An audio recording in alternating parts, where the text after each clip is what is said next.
Ma sœur m'a piégé, a pleuré auprès de mes parents, et m'a fait jeter dehors, pieds nus, à 15 ans. Des semaines plus tard, elle s'en est vantée, et maman a tout entendu. Moi, Kyle, un garçon de 18 ans aujourd'hui, j'en avais 15, quand tout cela s'est produit. Et, si vous aviez demandé à ma famille de me décrire à l'époque, ils auraient très probablement parlé d'un enfant à problème. Mon père faisait partie de ceux qui croyaient que le respect était à sens unique. Soit vous le respectiez sans poser de questions, soit vous subissiez les coups de fouet de sa voix. Et parfois, de sa vraie ceinture. Ma mère suivait son exemple, comme si c'était parole d'évangile. Ensuite, il y avait Becca, ma sœur, de 2 ans ma cadette, et pourtant, l'enfant parfaite. Elle aurait pu mettre le feu à la cuisine en faisant du pop-corn, et mon père aurait appelé ça une expérience d'apprentissage. J'ai oublié de tondre la pelouse une fois, et soudain, j'étais un irresponsable qui n'allait nulle part dans la vie. C'est ainsi que cela a toujours été. Tout ce qu'elle faisait, lui était pardonné. Chaque action que j'entreprenais, démontrait que j'étais condamné à faire des erreurs. Si elle réussissait un examen, c'était parce qu'elle était diligente et intelligente. Si je réussissais un test, c'était uniquement dû à la chance.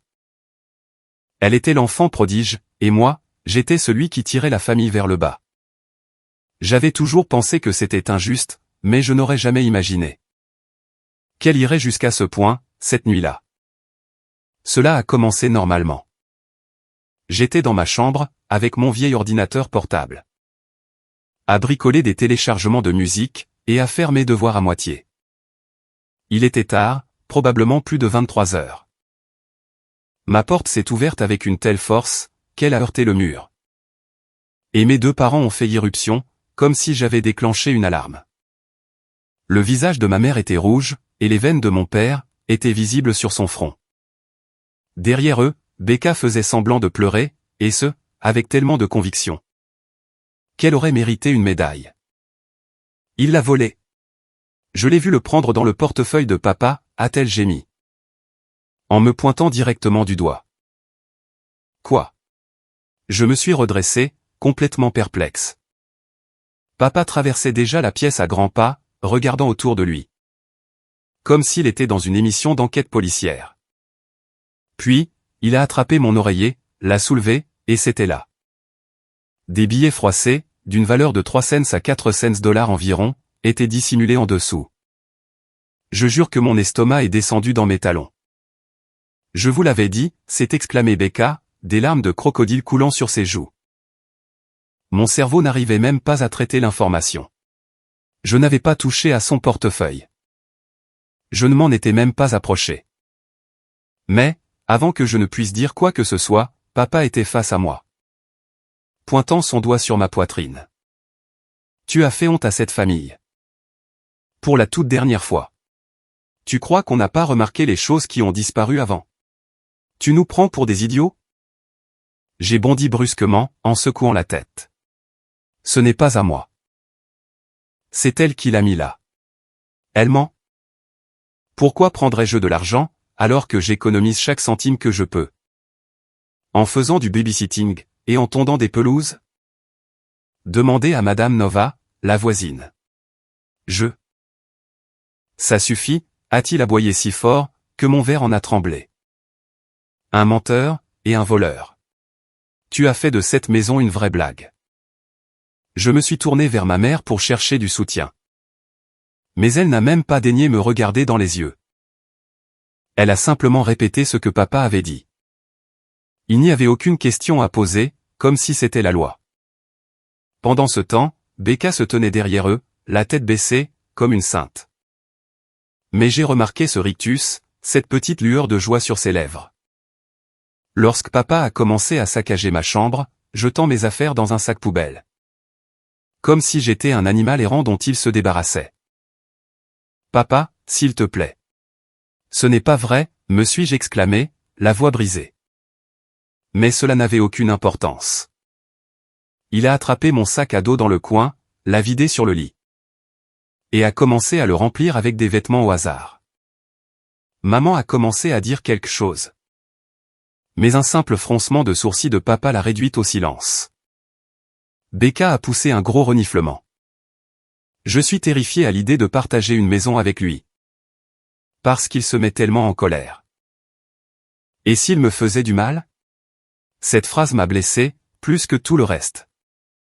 Je me suis retourné vers elle, le cœur battant à tout rompre. De quoi parles-tu? Je n'ai jamais levé la main sur toi.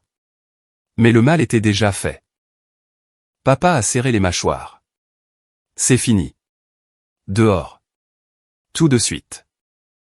Ils m'ont fourré les sacs dans les bras, et m'ont traîné dans le couloir, avec Becca sur nos talons. Chuchotant, je vous l'avais dit, qu'ils me croiraient. Quand nous avons atteint la porte d'entrée, papa l'a ouverte d'un coup sec. L'air de la nuit m'a frappé, tel un glaçon. J'étais pieds nus, et je portais encore un pantalon de jogging, et un t-shirt. Papa m'a poussé sur le porche, avec une telle force, que j'ai trébuché. Mes baskets étaient toujours près de la porte, alors je les ai attrapées. Avant qu'il ne puisse la refermer complètement. Tu ne reviens pas ici, tant que tu n'es pas prêt à admettre ce que tu as fait. Et à présenter tes excuses à ta sœur, a-t-il dit, d'un ton calme et définitif. Je n'ai rien fait, me suis-je écrié, la gorge en feu. Elle vous ment. Elle m'a tendu un piège. Ne t'avise pas de parler d'elle comme ça, a répliqué mon père. Elle n'a apporté que du bien à cette famille. Tu es jaloux, Kyle. Jaloux, et amer. La porte s'est claquée, faisant trembler les vitres. Pendant quelques instants, je suis resté là, le sac poubelle pendant à mes bras. Attendant qu'elle s'ouvre à nouveau, attendant qu'ils réalisent qu'ils venaient de jeter leur propre enfant dehors, pour quelques larmes, et de l'argent dissimulé. Elle ne s'est jamais rouverte. Je me suis assis sur les marches du porche, tremblant, et j'ai regardé la rue paisible. Je n'étais pas seulement puni. Je n'étais pas seulement dans les problèmes. J'étais dehors, exilé. J'avais 15 ans, et je me tenais devant ma propre maison, avec rien d'autre qu'un sac poubelle rempli de vêtements, et un sac à dos. Je savais que ma sœur avait gagné. Elle avait leur confiance, leur affection, et leur engagement inébranlable, tandis que moi, j'étais jetable. Je me souviens avoir serré le sac poubelle, comme s'il s'agissait d'une bouée de sauvetage. Ma poitrine était si serrée, que je pouvais à peine respirer. Une partie de moi voulait se précipiter à l'intérieur, et frapper à la porte. Jusqu'à ce qu'il m'écoute. Une autre partie a compris, que cela ne changerait rien. Ils avaient fait leur choix. Et, alors que je descendais finalement de ce porche, et commençais à m'enfoncer dans la nuit, une idée brûlait plus fort que les autres. Ils avaient choisi de faire confiance à ces mensonges, plutôt qu'à ma vérité. C'est à ce moment-là que j'ai compris, que je n'étais pas seulement le mouton noir. J'avais déjà été banni du troupeau. La première nuit, j'ai fait le tour du pâté de maison, jusqu'à ce que mes jambes me fassent mal. Je n'étais même pas sûr de l'endroit où j'allais. Il était tard, il faisait un froid glacial, et je serrais un sac poubelle, comme un fugueur. J'ai envisagé de dormir au parc, mais les bancs étaient trempés par les arroseurs. Puis, ça m'a frappé. Lindsay vivait à quelques rues de là. C'était ma meilleure amie depuis le collège, alors je me suis dit que ses parents me laisseraient peut-être passer la nuit chez eux. Ses yeux se sont écarquillés, quand elle m'a vu me tenir là, en pantalon de jogging. Et portant un sac poubelle. Elle m'a fait entrer rapidement, m'a posé des questions en chuchotant, et je lui ai expliqué qu'il m'avait jeté à la rue. Elle n'a pas eu l'air étonnée, juste triste. Elle m'a donné une couverture sur le sol, et des restes de pizza, et j'ai dormi plus profondément que je ne l'avais fait depuis des semaines. Sa mère n'a pas été aussi indulgente. Le lendemain matin, elle est venue me parler en privé.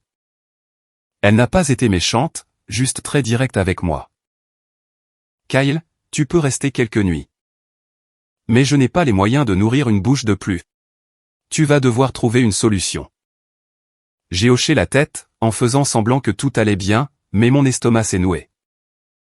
La mère de Lindsay m'a conduit à l'école tôt, le 3e jour. Et m'a dit que je ne pourrais pas revenir. C'était fini. J'ai placé mon sac poubelle dans mon casier. Et j'ai fait semblant d'avoir un autre endroit où aller. À partir de là, j'ai commencé à dormir sur des canapés, à droite, à gauche. Un camarade de classe m'a laissé dormir sur son divan, pour une nuit. Un autre m'a permis de rester dans son sous-sol, mais seulement pour la nuit. Les gens ne voulaient pas gérer le drame de ma famille. Après environ une semaine, je me suis retrouvé sans aucune alternative. C'est alors que j'ai commencé à dormir, partout où je pouvais. Derrière la station-service, dans un recoin près des poubelles, là où la lumière ne parvenait pas. Avant, j'arrivais à me cacher jusqu'à la fermeture de la bibliothèque. Mais le vigile m'a trouvé après quelques nuits, et m'a mis à la porte. J'ai essayé les toilettes de l'école une fois, en m'enfermant dans une cabine. Mais quelqu'un est entré, a remarqué mon sac, et la rumeur s'est vite propagée. La faim était pire que le froid. J'avais peut-être $40 de côté, gagnés en tondant des pelouses, et en faisant du babysitting. Cet argent a vite été dépensé, en hamburgers bon marché, et en snacks de distributeurs automatiques. Après cela, soit je sautais des repas, soit je buvais aux fontaines à eau. Mon estomac gargouillait bruyamment en classe. On me jetait des regards. L'école ne rendait pas les choses plus faciles. Becca a agi rapidement. À la fin de la première semaine, tout le monde avait entendu l'histoire. Comment j'avais volé l'argent de mon père, comment j'avais été mis à la porte. Elle racontait ça, de manière à me faire passer pour un futur toxicomane. Quand je m'asseyais près d'eux, les autres jeunes rapprochaient leur sac à dos. Les professeurs me lançaient de longs regards, qui indiquaient clairement qu'ils avaient déjà été prévenus à mon sujet. Alors que je m'asseyais en classe de mathématiques, une fille a déplacé son cahier. « Désolé, je n'ai pas envie qu'on me vole mes affaires », a-t-elle murmuré dans sa barbe. Juste assez fort, pour que tout le monde entende. La rangée entière a ricané. J'avais envie de hurler, mais je savais que ça n'aiderait en rien. Un jour, dans le couloir, Evan, un joueur de basket, m'a bousculé avec son épaule, et a crié. « Surveille tes mains, le voleur !» Je l'ai repoussé par réflexe, et pendant un bref instant. J'ai cru que nous allions en venir aux mains. Un professeur nous a séparés, mais c'est moi qui ai reçu l'avertissement, pas lui. Encore un incident, Kyle, et tu es suspendu. J'entendais cela partout où j'allais. Becca brille, et moi, je coule. Elle parlait assez fort, pour que tout le monde sache, qu'elle était responsable avec l'argent. Contrairement à certains autres. Je captais son regard à travers la cafétéria, elle m'adressait un léger sourire narquois, puis elle reprenait son attitude adorable, devant ses copains. Elle savourait chaque seconde de cette situation. À la deuxième semaine, j'étais devenu un fantôme, dans ma propre école. Personne ne voulait de moi dans les parages. Je m'asseyais seul, je mangeais seul, quand j'avais de quoi manger. Et je faisais semblant de ne pas m'en soucier. Mais, intérieurement, cela me rongeait vif. Les nuits étaient le pire moment. Je me recroquevillais, avec mon sac à dos et mon sweatshirt sur le visage. En espérant que les flics ne viendraient pas m'embêter, ou qu'un ivrogne ne passerait pas par là. Le béton glacial me donnait mal au dos. Mes chaussures puaient, à force de marcher des kilomètres chaque jour, juste pour tuer le temps. Et tout ce à quoi je pouvais penser, c'était que ma propre famille m'avait fait ça. Pas des étrangers, pas des ennemis. Ma propre sœur. Une nuit, j'ai de nouveau tenté de me faufiler dans la bibliothèque. Je me suis dit que, si je me cachais mieux, peut-être qu'ils ne me remarqueraient pas. Je me suis recroquevillé derrière une rangée d'étagères, et j'ai utilisé mon sac comme oreiller. Vers minuit, la lampe de poche du vigile m'a frappé, directement dans les yeux. Il a secoué la tête. « Tu ne peux pas rester ici, gamin. » Il m'a escorté vers la porte latérale, comme si j'étais un intrus. Je ne savais pas où aller. Et, pour la première fois, une pensée m'a frappé. Peut-être que c'était précisément ce qu'il voulait. Peut-être qu'il ne voulait plus de moi en vie. Je me suis retrouvé recroquevillé derrière la station-service, au milieu des ordures. J'ai fermé les yeux, mais tout ce que je voyais, c'était le petit visage suffisant de Becca. faisant semblant de pleurer, pendant que mes parents me poussaient vers la porte. Elle avait gagné, du moins pour l'instant. Je n'arrêtais pas de me dire que quelqu'un, n'importe qui, finirait bien par m'écouter. Peut-être que les adultes de l'école n'étaient pas complètement aveugles. Peut-être qu'un membre de ma famille ferait preuve d'un peu de courage. Je me trompais. Tout a commencé, quand mon père m'a retrouvé. Je ne sais pas comment il a su où j'étais. Peut-être que Becca le lui avait dit. Peut-être qu'il a juste conduit un peu partout, jusqu'à ce qu'il m'aperçoive. J'étais assis sur un banc de parc, mon sweat à capuche bien serré autour de moi. Quand les phares de sa voiture m'ont ébloui. Il s'est approché si vite, que j'ai cru qu'il allait m'écraser. Monte dans la voiture, a-t-il ordonné, en claquant la portière derrière lui.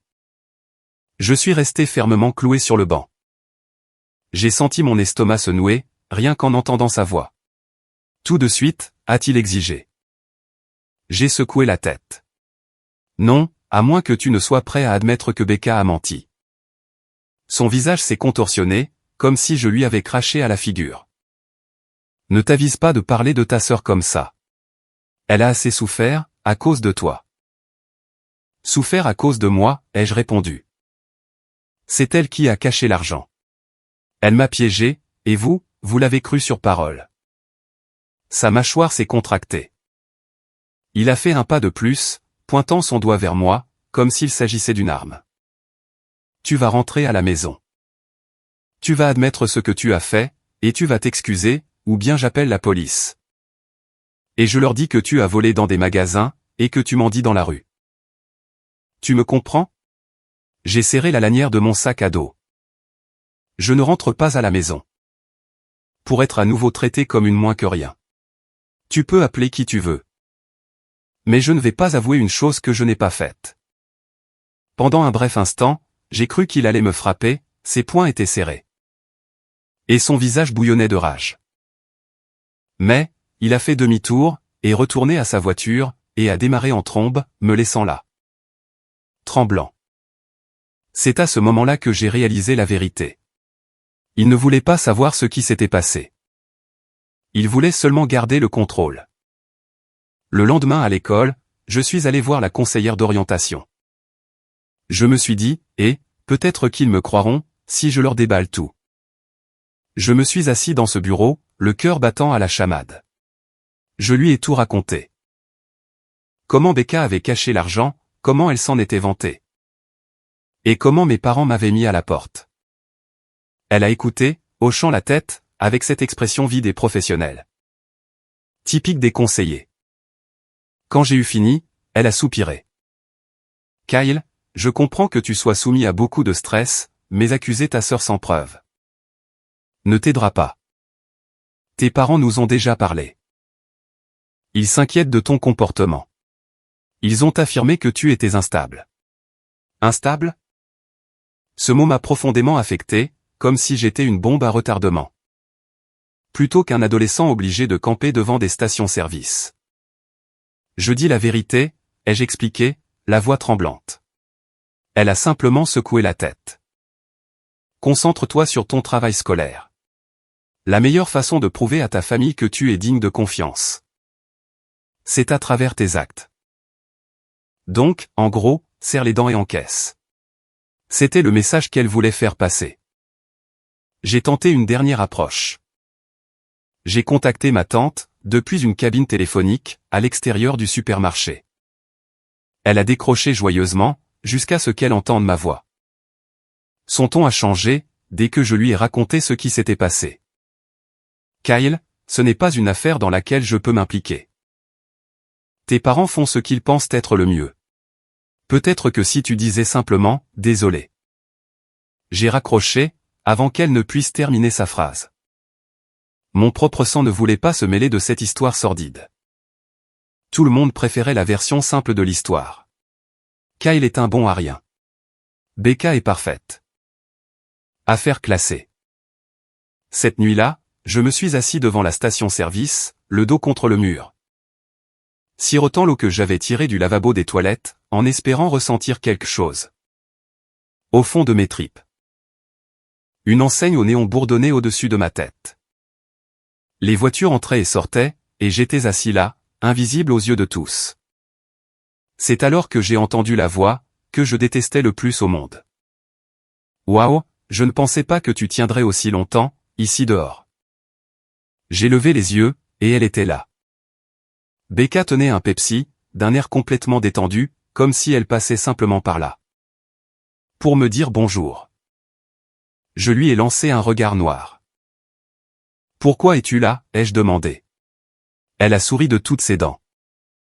Par curiosité, je suppose. Je voulais voir combien de temps ça prendrait. Avant que tu ne reviennes en rampant. Mes poings se sont serrés. Pourquoi me fais-tu subir ça? Tu trouves que tu as eu la vie dure? Essaie d'être à ma place. Papa et maman ne m'ont jamais laissé le droit à l'erreur. Pas une seule fois. Chaque note, chaque corvée, chaque petite chose que je faisais, tout était comparé à toi. Si je faisais un faux pas, c'était « ne sois pas comme ton frère ».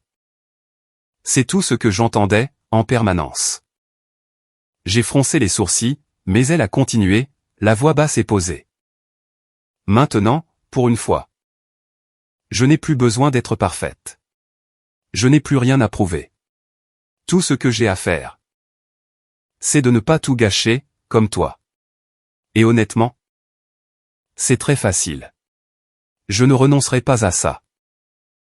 Tu es malade, ai-je marmonné. Son sourire s'est élargi. Ce qui est vraiment malade, c'est la facilité avec laquelle ça a marché. Tout le monde pensait déjà que tu étais un raté. Je leur ai juste donné une preuve.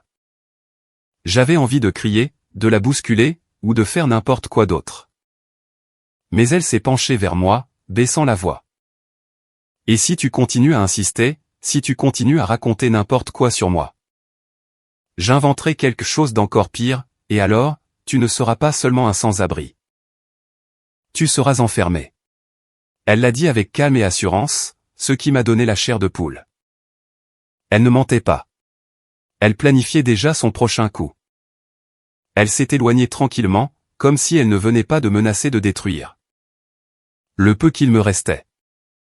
Et, alors que j'étais assis là, dans la chaleur de l'enseigne de cette station-service, j'ai eu une révélation. Elle ne cherchait pas simplement à me donner une mauvaise image. Elle voulait complètement m'effacer.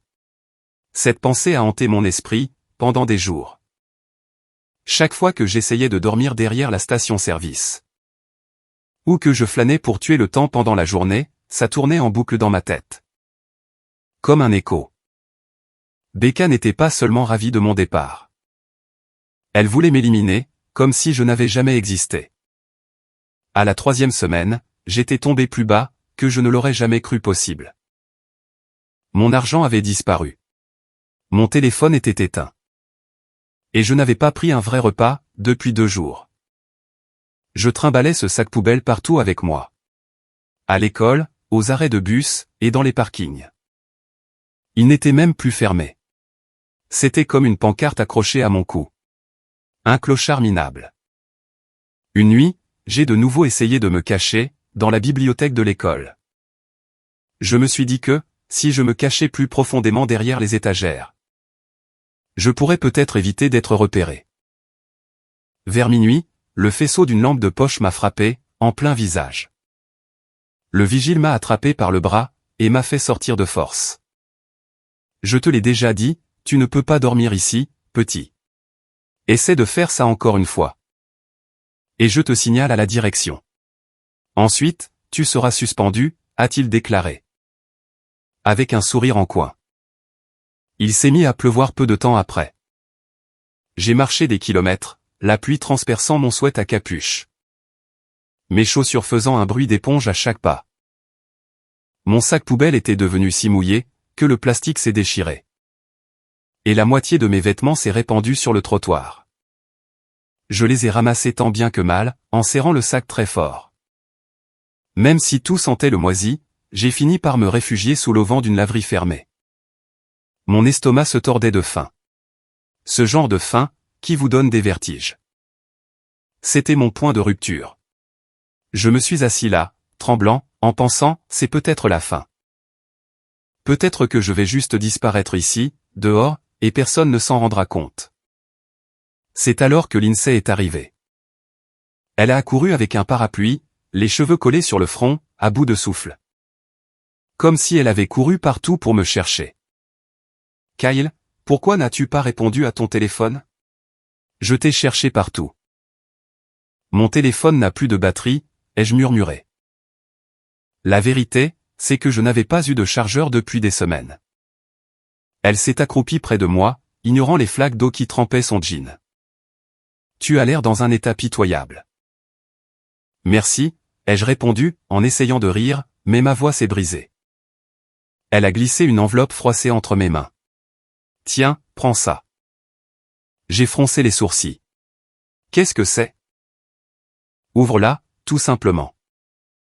À l'intérieur, il y avait environ $60, principalement en petites coupures. Ma gorge s'est serrée. Lindsay, je ne peux pas. Tu le peux, m'a-t-elle coupé la parole. C'est mon argent de poche. Je n'en ai pas besoin. Toi, oui. Je n'arrivais même plus à parler. J'ai simplement hoché la tête, serrant l'enveloppe contre moi. Comme si c'était la chose la plus précieuse au monde. Elle a regardé autour d'elle, et a baissé la voix. Il y a autre chose. Becca s'est vantée, lors d'une fête. Je l'ai entendue. Elle a dit aux gens qu'elle avait caché l'argent, et qu'elle t'avait tendu un piège. J'ai tourné la tête brusquement vers elle. Elle l'a avoué? Ouais. Mais personne ne l'a cru. Ils pensaient qu'elle essayait juste de se faire mousser. Certains ont même dit. Même si c'était vrai, tu l'as probablement mérité. C'était comme recevoir un coup de pied dans la poitrine. Mérité. Voilà ce que les gens pensaient de moi. Je me suis levé, et j'ai fait les 100 pas, sous le vent. Si j'arrive à trouver quelqu'un pour me soutenir, ils ne penseront plus ça. Ai-je fait remarquer, doucement. Elle est trop populaire. Personne ne veut se mettre à dos une fille comme elle.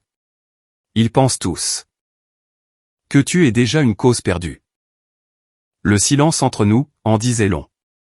Il n'y avait pas que mes parents. Tout le monde m'avait rayé de la carte. Cette nuit-là, je suis resté assis, dans l'embrasure de la porte de la laverie, trempé jusqu'aux os. Mes vêtements empestants, et mon estomac noué. En regardant la rue, quelque chose en moi s'est endurci. Si personne n'était prêt à prendre ma défense, j'allais devoir le faire, moi-même. Ce soir-là, après m'être nettoyé dans les toilettes d'une station-service. J'ai pris mon sac poubelle humide, et je me suis mis en route. Je n'étais pas nerveux. Je n'avais pas peur. J'en avais juste fini avec tout ça. Quand j'ai tourné dans notre rue, ma poitrine s'est serrée. La maison était exactement la même qu'avant, la façade blanche, les pots de fleurs sur le porche. L'endroit où j'avais grandi, mais qui ne m'appartenait plus. J'ai attendu là, pendant un long moment, la pluie dégoulinant de ma capuche. Avant de m'engager dans l'allée. J'allais franchir cette porte, et les forcer à m'écouter. Que ça leur plaise ou non, mon poing a frappé à la porte à 3 reprises. Assez fort pour que mes jointures m'en fassent mal. Pendant un court instant, rien ne s'est passé. Puis, des bruits de pas. La porte s'est ouverte en grinçant, et Becca était là, comme si elle m'avait attendu. Ses sourcils se sont levés, et se sont tordus en un rictus moqueur. Eh bien, regardez un peu qui revient en rampant, s'est-elle exclamée. Je l'ai bousculée pour passer, avant qu'elle ne puisse m'arrêter.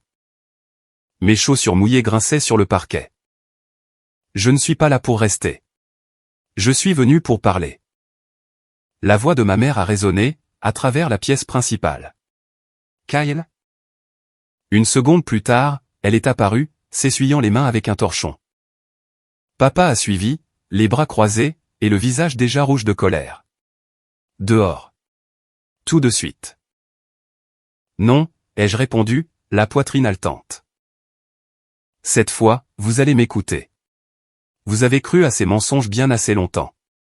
Ce soir, vous allez entendre ma vérité. Papa a fait un pas en avant, se dressant de toute sa hauteur au-dessus de moi. Surveille tonton. Tu n'as pas le droit de faire irruption dans cette maison. Surveillez mon ton, ai-je lancé, plus fort que je ne l'aurais voulu.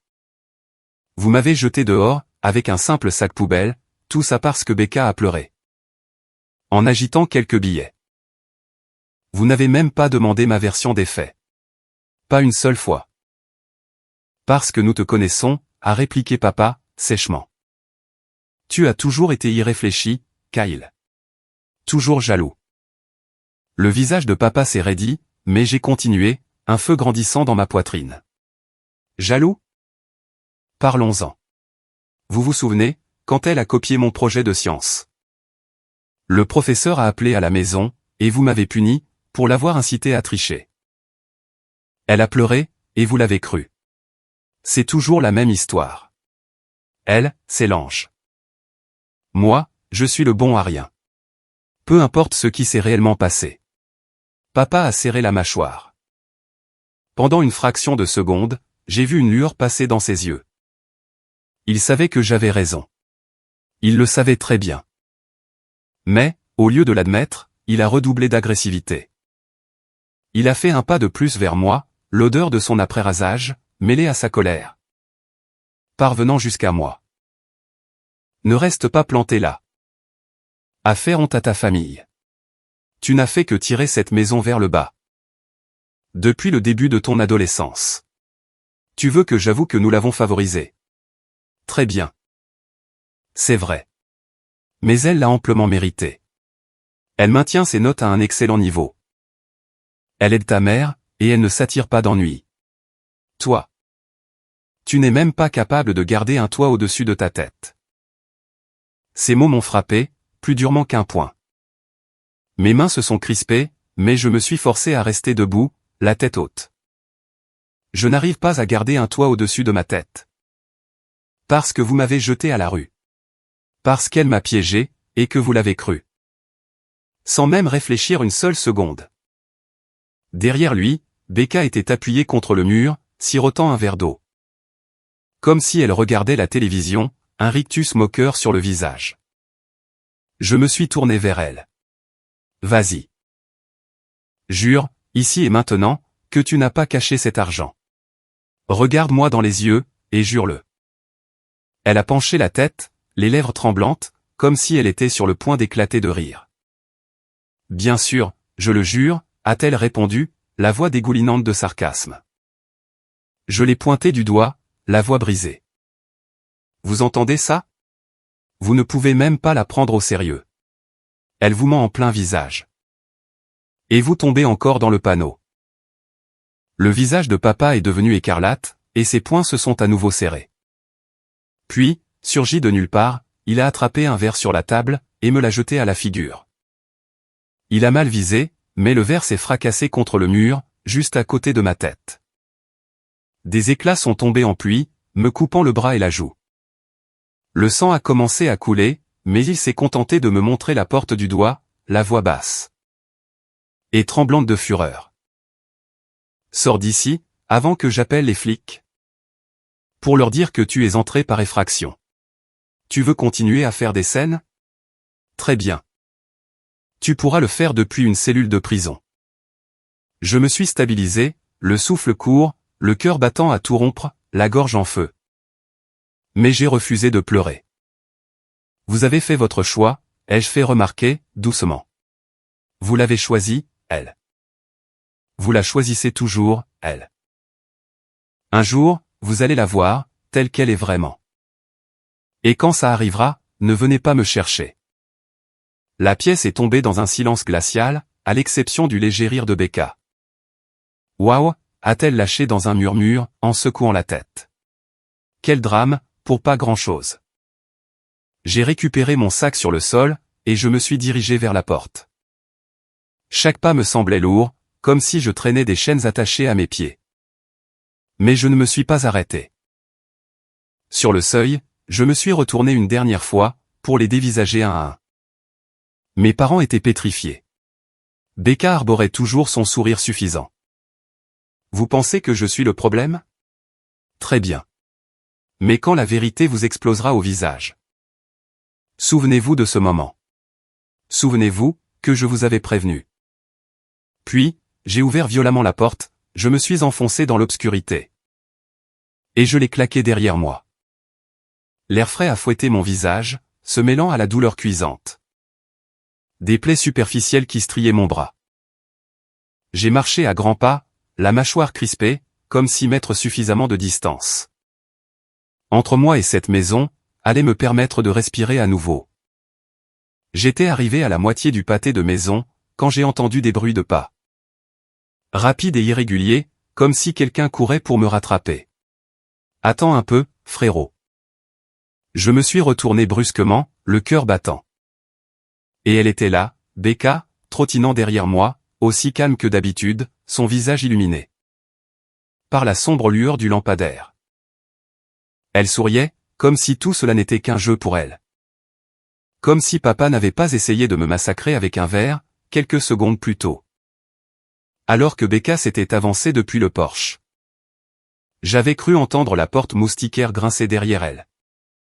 Mais j'étais trop obnubilé par son sourire arrogant, pour y prêter attention. Mon estomac s'est retourné. « Qu'est-ce que tu veux, maintenant ?» ai-je exigé, d'un ton plus tranchant que prévu. Elle a ralenti l'allure pour se mettre à marcher. Glissant ses mains dans les poches de son sweat à capuche, avec une posture si détendue qu'on aurait dit qu'elle faisait une petite promenade nocturne. Détends-toi. Je voulais juste voir jusqu'où tu irais, pour de vrai. Je lui ai lancé un regard noir, mes poings se serrant. Alors que mes bras me faisaient souffrir à cause des coupures. Plus loin que tu ne l'imagines. J'en ai fini de te laisser mener la danse. Son sourire s'est élargi, ses dents accrochant la lumière du lampadaire. Tu ne comprends toujours pas, n'est-ce pas? Personne ne te croira jamais. Tu peux crier, pleurer. Saigner de partout sur le trottoir. Ça ne changera strictement rien. Pour eux. Tu seras toujours le bon à rien. Et moi, je serai toujours celle dont ils sont si fiers. Fier, ai-je ricané, en secouant la tête. Tu m'as détruit. Détruit, a-t-elle répété, penchant la tête sur le côté. Comme si j'avais dit une chose très amusante. Puis, sa voix s'est baissée, se faisant plus cruelle. Je ne t'ai pas détruit. Je leur ai juste donné la preuve. De ce qu'ils croyaient déjà. C'était la chose la plus intelligente que j'ai jamais faite de toute ma vie. Mon estomac s'est noué, ma poitrine s'est serrée. Répète un peu, ai-je dit, en me rapprochant d'elle. Elle s'est penchée en avant, la voix réduite à un murmure. Comme pour savourer chaque mot qui sortait de sa bouche. Je t'ai piégé. C'est moi qui ai caché l'argent. Et je le ferai encore sans hésiter. Te regarder supplier pendant que je gagne, c'est de loin la meilleure partie. Ces mots m'ont transpercé, comme la lame d'un rasoir. Je pouvais presque entendre le sang battre à mes tempes, et sentir chaque goutte coulant le long de mon bras, là où les éclats de verre avaient déchiré ma peau. Puis, une autre voix a déchiré le silence de la nuit. Pardon? Nous nous sommes figés, tels des statues. Maman se tenait au bord des marches du porche. Son visage était livide, et ses bras étaient fermement croisés sur sa poitrine. Elle avait dû suivre Becca dehors, sans même que nous nous en apercevions. Pour une fois, ses yeux n'étaient pas remplis de rage à mon égard. Ils étaient fixés, intensément, sur Becca. « Qu'est-ce que tu viens de dire ?» a demandé maman, d'un ton sévère. Comme si elle ne reconnaissait plus la fille qui se tenait devant elle. Becca s'est raidie, le sourire suffisant disparaissant instantanément de son visage. « Maman, Ce n'était rien. Il déforme tout. » « Ne me mens pas », a lancé maman, en descendant pour nous rejoindre sur le trottoir. Sa voix tremblait, mais son expression était d'un sérieux absolu. « Je t'ai entendu. Tu l'as avoué. Tu as dit que c'était toi, qui avais dissimulé l'argent. Pour la première fois depuis des semaines. J'ai senti quelque chose se débloquer à l'intérieur de moi, une petite lueur d'espoir. Ma poitrine s'est serrée, et les mots sont sortis de ma bouche. Avant même que je ne puisse les contrôler. Tu l'as entendu, maman. Tu l'as enfin entendu. La bouche de Becca s'est ouverte, puis s'est refermée aussitôt. Il n'y avait plus d'excuses, plus de fausses larmes, ni de retournement de situation rapide. Elle était complètement désemparée. La porte moustiquaire a claqué violemment contre son cadre, et papa a fait irruption sur le porche. Ces mots résonnant dans toute la cour. Qu'est-ce qui se passe ici? Maman s'est tournée pour lui faire face, les mains tremblantes. Elle a tout avoué, Martin. Elle vient d'avouer qu'elle a piégé Kyle. Papa a cligné des yeux, son visage perdant soudainement toutes ses couleurs. Son rythme a ralenti, alors qu'il s'approchait du bas du porche. Comme s'il n'était pas certain de vouloir entendre la réponse. Il a regardé Becca, la mâchoire serrée. Est-ce que c'est vrai? La lèvre de Becca a tressailli. Elle nous a regardés tour à tour, moi, maman, et papa, la panique traversant son regard. Ses doigts s'agitaient nerveusement dans la poche de son sweat, s'agrippant au tissu. Elle a ouvert la bouche, comme pour nier une fois de plus, mais son expression s'est tordue. Et les mots sont sortis, tels du venin. Et alors, si c'est moi? Il le fallait bien. Vous deux, vous comptiez toujours sur moi, pour être la fille parfaite, l'exemple à suivre. Je ne pouvais pas prendre le risque, qu'ils viennent tout gâcher, alors j'ai réglé le problème. Moi-même. J'ai fait en sorte, que ce soit lui, que vous abandonniez pour de bon. Sa voix s'est brisée sur les derniers mots, mais le mal était déjà fait. Le silence qui a suivi, a rendu l'air incroyablement lourd. Maman a reculé en titubant, portant sa main à sa bouche. Oh mon Dieu! Des larmes ont commencé à couler sur ses joues, et son corps a tremblé de toutes parts. Comme si elle venait de recevoir un violent coup de poing dans le ventre. La mâchoire de papa s'est contractée, et ses poings se sont à nouveau serrés, mais cette fois-ci. Ils étaient dirigés vers elle, et non vers moi. Son visage était empourpré, son regard dur comme de l'acier. Comme s'il observait une parfaite inconnue, dans sa propre maison. Tu as détruit la vie de ton frère, a murmuré maman, la voix complètement brisée. Vous m'avez jeté dehors, me suis-je exclamé, la gorge douloureuse.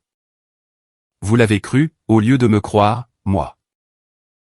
Vous m'avez balancé à la rue avec rien du tout, juste parce qu'elle a pleuré. Et pointé son doigt vers moi. Et maintenant, vous entendez enfin la vérité, mais il est trop tard. Becca a croisé les bras, tentant de masquer les failles dans sa voix, avec une fausse assurance. Ne joue pas à la petite victime effarouchée. Tu as toujours été une erreur. J'ai juste fait en sorte, que tout le monde finisse par le voir, c'est tout. Ces mots m'ont frappé, comme un énième éclat de verre se brisant contre ma peau. J'ai serré le poing plus fort, non pas pour la frapper. Mais pour m'empêcher de m'effondrer sur place. Le silence s'est prolongé. Maman sanglotait ouvertement, sans retenue. Papa regardait simplement la scène, le regard vide, anéanti. Comme si le sol venait de se dérober sous ses pieds. Et moi? Moi, je me tenais là, dans la rue, en sang et totalement épuisé, mais enfin innocenté. Maintenant, il connaissait la vérité, mais cela n'effaçait en rien le fait. Qu'il l'avait choisi elle, au détriment de moi, quand ça comptait le plus. Il était bien trop tard, pour réparer le mal qui avait été fait. La cour a plongé dans un silence de mort, à la suite des aveux de Becca. Maman est restée figée, les larmes coulant toujours sur ses joues. Papa semblait avoir perdu toute sa contenance. Becca a tenté de croiser les bras, et de paraître forte, mais ses mains tremblaient visiblement. Pour une fois, sa petite comédie ne fonctionnait plus. Je me suis avancé, le sang séché striant mon bras. À cause des morceaux de verre qui m'avaient coupé. Ma voix était rauque, mais ferme. Vous n'avez pas le droit, de rester planté là, à jouer les personnes choquées. Vous m'avez ruiné la vie. Vous m'avez jeté dehors, sans rien. Vous avez laissé tout le quartier penser que j'étais un voleur, parce que c'était plus facile. De croire à ces larmes de crocodile, plutôt qu'à votre propre fils. On ne répare pas ça, avec quelques mots en l'air. Vous allez réparer ça, de la bonne manière. Papa a tourné brusquement la tête vers moi. Comme s'il n'arrivait pas à croire que je parlais encore. Surveille tonton. Non, ai-je répondu, avec la plus grande fermeté. Vous n'avez plus le droit de me dire comment je dois vous parler. Vous avez perdu ce droit. Au moment même où vous m'avez jeté dehors. Si vous voulez que j'envisage, ne serait-ce qu'une seconde, de remettre les pieds dans cette maison, vous allez laver mon honneur. Publiquement. Maman a cligné des yeux, pour retenir ses larmes. Publiquement? J'ai hoché la tête. Vous allez écrire un message sur Facebook, sur la page de l'église. Dans la conversation de groupe de la famille. Peu m'importe où. Vous allez dire la vérité à tout le monde. Vous allez dire que je n'ai jamais rien volé, que vous avez trop gâté Becca. Et que vous avez laissé ces mensonges me détruire. Vous allez l'admettre, pour que tout le monde puisse le voir. Sinon, je m'en chargerai moi-même. Et croyez-moi, je raconterai absolument tout. Y compris la façon dont papa m'a jeté un verre à la figure, ce soir. Les joues de papa sont devenues rouges. Nous n'étalons pas les affaires de famille, sur Internet. J'ai ri, d'un rire amer. Vous l'avez déjà fait. En me jetant à la rue avec un misérable sac poubelle. Vous avez laissé l'histoire de Becca se propager comme une traînée de poudre. À l'école, à l'église, et auprès de tous nos voisins. Ça ne vous dérangeait pas. De laisser tout le monde chuchoter sur mon dos. Maintenant. Ça ne vous dérangera pas de réparer tout ça. Les pleurs de maman se sont intensifiés. Elle s'est tournée vers papa, la voix brisée. Martin. Il a tout à fait raison. C'est nous qui avons fait ça. Nous avons laissé tout cela se produire. Elle a attendu qu'il réponde, comme elle en avait toujours eu l'habitude. Mais il est resté complètement figé, les poings toujours serrés. Et aucun mot n'est sorti de sa bouche. Pour la toute première fois, son silence ne la protégeait pas. Il l'entraînait dans sa chute. Maman avait toujours obéi aux moindres instructions de papa. Elle répétait fidèlement chaque punition, chaque règle, et chaque phrase qu'il prononçait.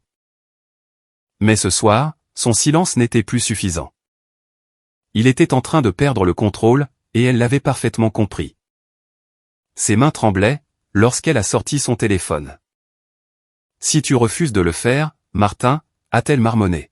« Alors, je le ferai à ta place. » Le regard de papa la transperçait, comme si elle venait de commettre la pire des trahisons. Mais elle ne s'est pas arrêtée. Ses doigts tremblaient, alors qu'il survolait l'écran. « Dis-moi exactement ce que je dois écrire, » m'a-t-elle demandé.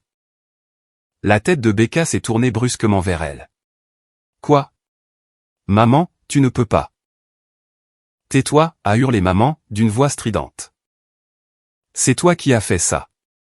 C'est toi qui nous as conduits dans cette situation. » Je me suis approché, le cœur battant à toute allure, et j'ai commencé à dicter, très lentement.